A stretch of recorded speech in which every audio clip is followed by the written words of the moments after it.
My name's Evan. I'm 29, and I've spent most of my life being the extra in my own family. Not quite invisible, just conveniently overlooked. You know the type. The kid who wasn't loud enough, funny enough, or flashy enough to compete with the real personalities in the room. Growing up, it was always my cousins who got the attention, the applause, the front row seats at family events. Me? I was the designated helper, the one tasked with taking group photos, but never actually being in them. So when my cousin Emily announced her engagement and invited the entire family to a fancy dinner to celebrate, I honestly didn't expect much. I figured I'd be seated somewhere in the back, smile politely, clap at the speeches, and maybe even sneak out early if I could. But what actually happened, that was something else entirely. The dinner was at this upscale Italian place downtown. White tablecloths, chandeliers that looked like they cost more than my car, and servers who corrected your pronunciation of gnocchi with a smile. I showed up 15 minutes early because, well, punctuality is the one thing you can control when respect isn't on the menu. I wore my best blazer, freshly ironed shirt, and the watch I bought myself after landing my first promotion. I walked in expecting to see a few familiar faces, maybe get a nod from someone, but the moment I stepped into that private dining room, I knew I was out of place. My Aunt Karen, yes, her actual name, and yes, she lives up to it, was standing near the head of the table, sipping a drink and directing the seating arrangement like it was the royal wedding. Her eyes scanned the room like a security camera on a power trip. When she saw me, she gave me a tight smile that didn't reach her eyes. "Oh, Evan," she said, holding her wine glass in one hand and gesturing vaguely toward the back of the room with the other. "We weren't sure you'd show." "Of course," I said, trying to keep things cordial. "Wouldn't miss it." She didn't reply, just tilted her head and turned back to a cluster of relatives talking about how magical Emily's engagement shoot had been. I made my way around the long dining table, scanning for my name card. I saw rows of neatly printed place cards. Ashley, Tyler, Uncle Ron, Cousin Nate, +1. But no Evan. After a few minutes of awkward pacing, I walked back toward the front to ask where I was supposed to sit. That's when Aunt Karen smirked, sipped her drink, and said loud enough for everyone to hear, "Sorry, that seat's reserved for actual family." She nodded toward the far corner of the room near the coat rack and the swinging door to the kitchen, where a single folding chair sat awkwardly next to a utility table covered in silverware trays and ice buckets. I felt my ears burn. A few people looked over, chuckled uncomfortably, then quickly looked away like they didn't want to get involved. I walked over in silence, my shoes echoing louder than they should have. I sat down, folded my hands in my lap, and stared at the centerpieces I could barely see from where I was placed. The smell of bleach and garlic hung in the air. The kitchen door swung open every few seconds, sending blasts of hot steam over my shoulder. I counted 7 separate trays of coats tossed onto the rack beside me, and for the next 20 minutes, not a single person spoke to me. I wish I could say this was the first time something like this happened. It wasn't, but it was the first time it felt so intentional, so performative-like. They wanted me to feel small, like my presence was a courtesy they regretted extending. I watched them laugh, toast, clink their glasses, and take photos I was clearly excluded from. The server brought out appetizers and antipasto platters, little toasts with fig jam, arancini so perfect they could have been in a magazine. None of it came my way. I got a small bread basket that was clearly left over from another table. The butter was still frozen solid. I checked my phone a few times, half hoping someone might have texted me to say they noticed what was happening. Nothing. No messages, no missed calls, just a low battery warning and a blurry front-facing camera shot of me looking like I'd wandered into the wrong event. Eventually, dinner was served. The room filled with the clatter of plates and silverware, and still no one glanced my way. Even the servers hesitated when they passed me, like I wasn't officially part of the party. And then came the moment that snapped everything into sharp focus. The final course some overpriced dessert involving tiramisu and edible gold flakes had just been cleared when a man in a blazer, likely the manager, walked in with a polished leather folder in hand. He looked around for a second, then made a beeline toward me. He stopped in front of my chair, opened the folder, and placed the check on the small metal table beside me. I glanced at it. $2,723, gratuity included. I blinked, looked up. "Sorry," I said. "I think you've got the wrong person." "No," he said smoothly. "I was told you'd be handling the bill." A woman with a silver necklace and blonde hair said it was already discussed. I didn't need to look across the room to know who that was. My Aunt Karen had stood up and was now watching me with the kind of smug satisfaction you'd expect from someone who just won a petty war they'd been planning for years. I looked around the table. Not a single person made eye contact. Not Emily, not my uncle, not even my own mother, who was seated toward the end and quietly dabbing her lips with a napkin like nothing had happened. I could feel my heart pounding, but it wasn't from panic. It was something colder, sharper, like all the times I'd been stepped on or overlooked had suddenly coagulated into this one crystal clear moment of clarity. I took a deep breath, stood up slowly, reached for my jacket, and pulled it over my shoulders. Then I smiled. Not a fake smile, not a keep the peace smile, just a simple, calm, I finally see you for what you are smile. I looked the manager in the eye and said, "Good luck," then turned on my heel and walked straight out of the room. And just as the door swung shut behind me, leaving the stunned silence of that private dining room behind, I heard the first voice break the tension with a frantic, "Wait, what?" The cold air outside hit my face like a slap, and honestly, it felt refreshing. I didn't look back, not once. I just kept walking down the marble steps, past the valet who barely glanced at me, and out into the parking lot. My car was parked a block away. Standard family protocol, always leave the good spots for the important guests. But that walk, that was the lightest my feet had ever felt. Inside, though, I was on fire, not with rage. I wasn't boiling or storming out in a huff. It was something much more dangerous than that. I was calm, clear-headed, and done. For the first time in years, maybe ever, I felt a kind of power I didn't even know I had. The power to leave. I sat in my car for a while, just staring at the steering wheel, processing it all. My phone buzzed. One message from Emily. "Hey, where'd you go?" I didn't respond. A second later, another message popped in. "I think there's been a mix-up about the bill. Can you come back?" Now, that made me laugh. A mix-up, right? Like it wasn't a setup from the start. Like I didn't see Aunt Karen whisper something to the manager 5 minutes before the check arrived. Like I hadn't been treated like luggage at a family reunion. A third message came in. This one from my mother. "Evan, come back. Don't make a scene." Ah, the classic. Don't make a scene.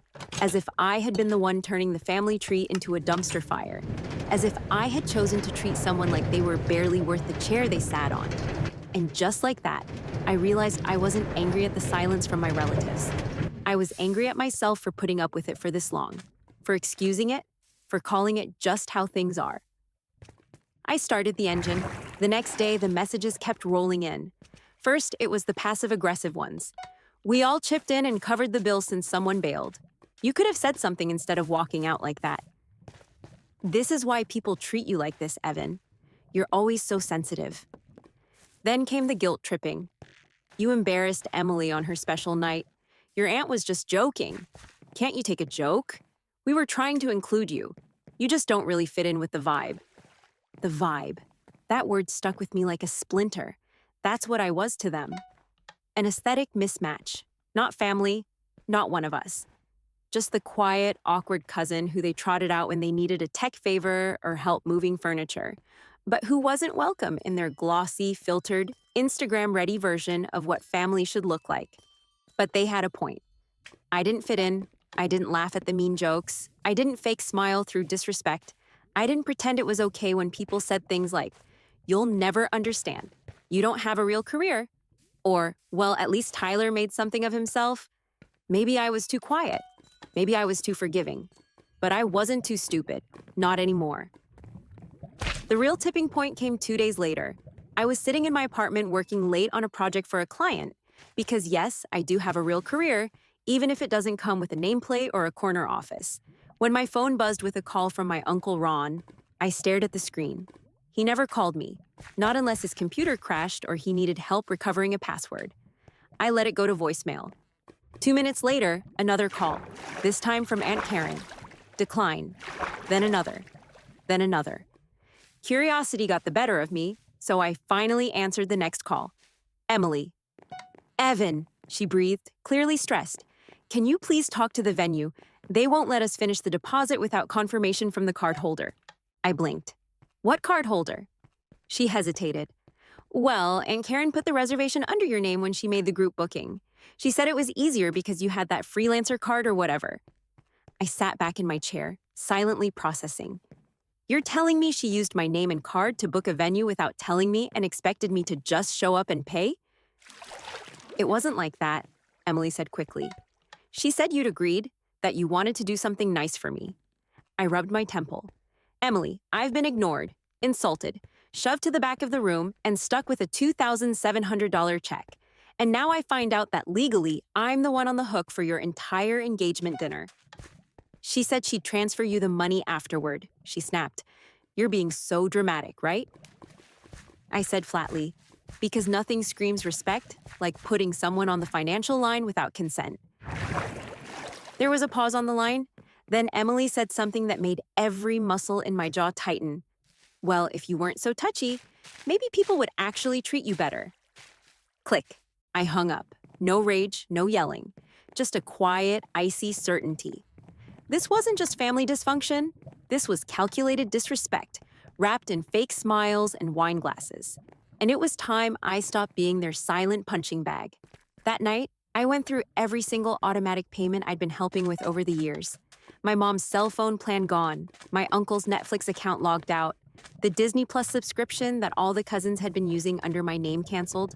I checked my old Venmo records and realized I'd covered dozens of Uber rides, dinners, and birthday gifts that no one had ever reimbursed me for. Fine, let them start remembering the cost of things. But the real move came with the venue, because see, I hadn't given them a card. Aunt Karen had given them my name, assuming they could pressure me into covering it, but I called the venue directly, explained the situation, and they confirmed what I suspected. No payment had been processed yet, just a placeholder authorization. All I had to do was say the word, and the entire thing would be dropped. So, I did. And 20 minutes later, the manager sent me a polite confirmation email saying the reservation was canceled due to lack of payment authorization and that any future bookings would require upfront deposits from a verified cardholder. The group chat that had been silent for hours suddenly lit up like a Christmas tree on fire. At first, it was confusion. Aunt Karen texted, "Did the venue cancel?" "Why? I'm on hold with them now, and they're saying the booking's voided." Emily texted, "What is going on? That place was supposed to be for the bridal shower. Do you know how long it took me to get that reservation?" Then came the shift. Confusion gave way to blame. Tyler, my cousin, the self-appointed family leader, texted, "Evan, seriously, are you trying to sabotage your own cousin's wedding now?" Mom texted, "Can we all just calm down?" Maybe Evan had a reason. I'm sure this is all just a misunderstanding. Aunt Karen texted, "Oh, please. He's been sulking since the dinner. This is revenge, plain and simple." I didn't say a word. I let them spiral. It was oddly cathartic watching them unravel without my input for once. But the real fun didn't start until Aunt Karen called me directly. No text, no voicemail, just a FaceTime call at 11:42 p.m. I stared at the screen as her name flashed, then let it ring out. A few seconds later, she tried again, and again, and again. On the fifth try, I picked up. Her face was red. Not angry red, panicked red. She was pacing in what looked like her kitchen, one hand holding the phone at an unflattering angle, the other clenched in a fist by her side. "You're being childish," she snapped before I could even say hello. I tilted my head. "Good evening to you too." "I'm serious, Evan. This stunt with the venue, you've put us all in a very difficult position." "You put yourselves there," I said calmly. "You used my name without my permission. You assumed I'd just pay for it like I always do." "Why would you think that was okay?" She scoffed. "Because that's what family does. You're not married. You don't have kids. You're doing fine financially. What's a few thousand for you?" I laughed, dry and bitter. "You know, that might be the most honest thing you've said to me in years." "What's that supposed to mean?" "It means," I said, "you don't see me as family. You see me as an ATM that occasionally shows up in person. And now that I finally said no, you're scrambling because you don't know how to deal with someone who has boundaries." "Oh, don't be so dramatic," she hissed. "You're blowing this out of proportion. You're not smarter, Evan. You're just mad you didn't get to play victim this time." "Victim?" I repeated, raising an eyebrow. "You sat me by a coat rack and gave my seat to Tyler's +1, then stuck me with the bill and expected me to be grateful. And now you're mad I finally decided not to fund your fantasy of being the hostess with the mostest? You really think I'm the one with the problem? Her eyes narrowed. Emily's crying. You ruined her week. And you know what? I'm going to make sure everyone knows exactly what kind of person you are. I think I said smiling. They already do. That's the problem, isn't it? Then I ended the call. I went to bed feeling lighter than I had in years. The fallout came fast. By morning, I'd been removed from the group chat entirely. Not even a goodbye, just gone. I wasn't surprised. That chat had mostly been a way for everyone to show off their kids' birthdays and humble brag about vacations. Anyway, no real communication ever happened there. Just filtered perfection and the occasional, "Evan, can you Venmo for this?" But I didn't stay in the dark for long. My cousin Ashley, who'd always been a little less plastic than the rest, texted me privately. "Hey, I saw what happened. That was insane. I just want you to know I would have walked out too." I stared at the message for a long time. Then another came in. "Karen's telling everyone you went nuclear because you weren't the center of attention.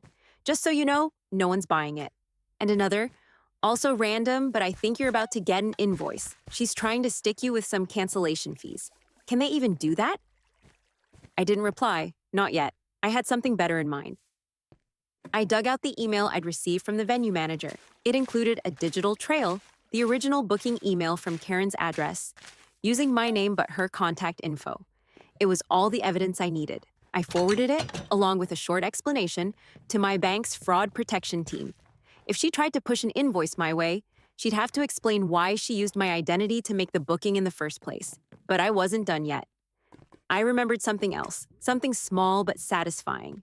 That group dinner, it had been tagged all over Facebook and Instagram. I opened one of the posts, a photo of everyone smiling at the table, glasses raised, gold lighting glowing off their hair. In the caption, "Family means everything. Ox blessed, Emily and Ben." I clicked the report button. Tag includes misrepresented identity or impersonation.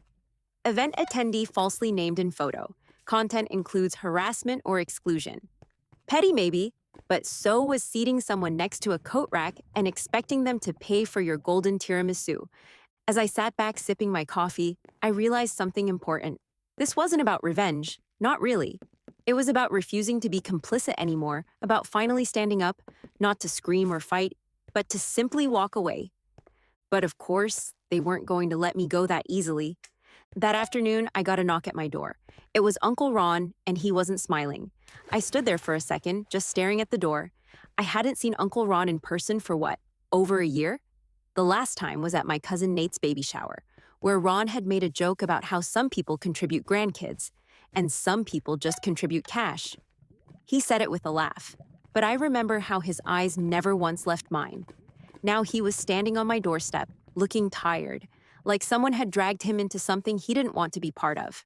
He wore a windbreaker over a button-down shirt, like he couldn't decide if he was going for a confrontation or a casual Sunday visit.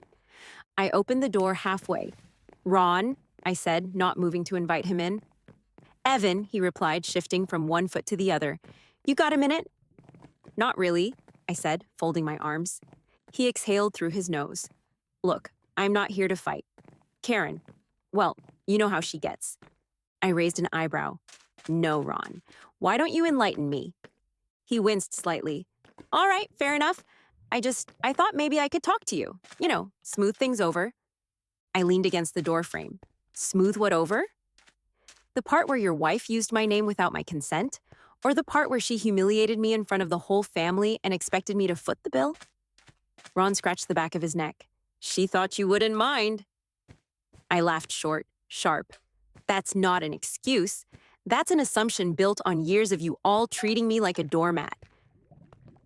"Evan," he said, his voice softening, "you've always been the calm one, the one who didn't stir the pot. That's why Karen thought you'd understand. She didn't mean to hurt you." "Tell me," I said, stepping forward slightly, "when's the last time you or anyone actually checked if I was okay with how I've been treated? When's the last time someone in the family reached out just to see how I was doing without needing a favor or money or tech help?" He didn't answer. "Exactly," I said. He sighed and looked at the floor. "You're right." The admission caught me off guard. I told her she crossed a line, he said. She won't admit it, not to you, but she knows. And Emily, she's heartbroken. Thinks you hate her now. I crossed my arms tighter. I don't hate Emily, but she stood by and let it happen. That's almost worse. I know, he nodded. Look, I'm not here to convince you to come back into the fold. I get it. But Karen's been talking about hiring a lawyer, trying to say you canceled the reservation maliciously, that you owe her for lost deposits. My jaw tightened. She's bluffing. Maybe, Ron said, but she's also stubborn and vindictive. I figured you should know. I looked him in the eye. If she tries to take it legal, I've already got documentation, emails, timestamps, call logs. She impersonated me on an official booking. Any decent lawyer would laugh her out of the room. He nodded slowly. Then I guess you're ready. I didn't say anything. Neither did he. We stood in silence for a few seconds. All right, Ron said finally. I'll tell her you're not backing down. I gave a single nod. He turned to leave, then paused. For what it's worth, Evan, you were always the one I respected most. And then he left. It didn't feel like a victory. It felt heavy, but clean. In the following days, Karen tried. Oh, she tried. She sent one of those, per my last email messages, that looked like it had been drafted by a corporate HR bot. She claimed damages, emotional distress, and the loss of important family memories. She CC'd Emily. She hinted that someone might be compelled to seek reimbursement if I didn't resolve the situation promptly. I forwarded the entire chain to my lawyer friend Caleb, who owed me a favor after I helped him recover a corrupted hard drive last year. He wrote back in all caps, "Do not worry about this." Karen never sent another email. The family kept their distance. I didn't get invited to Emily's bridal shower. I didn't get a save the date for the wedding. I didn't even get a happy birthday text that year. But you know what? I was okay, because for the first time in my life, I wasn't just in the family. I was free from it. The version of family that had existed in that orbit, it wasn't about love or connection. It was about image, control, favor trading, and silent resentment. And don't make a scene. Once I stopped participating, it all lost power. A few months later, I threw a dinner party. Nothing big, just 6 friends who had become more like family than my actual blood.